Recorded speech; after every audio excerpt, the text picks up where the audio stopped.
Zip and tar are popular archive formats. You've probably dealt with them many times, and as a Linux user you might be wondering which to use when. Tar is quite common in the Linux world. It's a non-indexed format, which means it's quite slow to extract a file because you have to sequentially read through the file, the tar archive, to actually find the file you want to extract.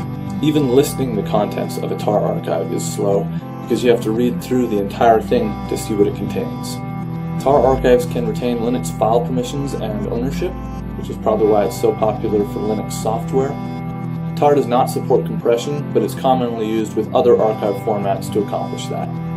Zip is quite common in the Windows world, and it's an indexed format, which means it's quite fast to extract a file because only the index needs to be read in order to determine not only what's in the archive, but where it's located within the archive. Zip supports compression, and it's applied on a per-file basis, which means that you don't have to decompress the entire archive in order to extract a single file.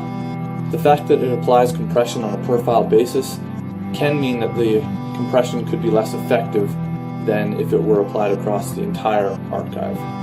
Zip supports encryption.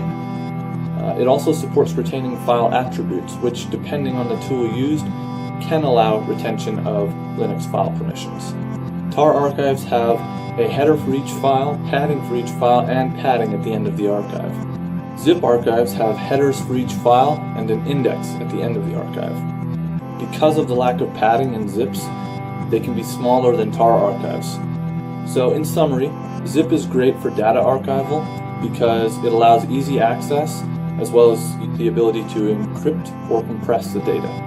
Tar is great for software archival because it can preserve Linux file ownership and permissions, and when combined with other archive formats can give excellent compression.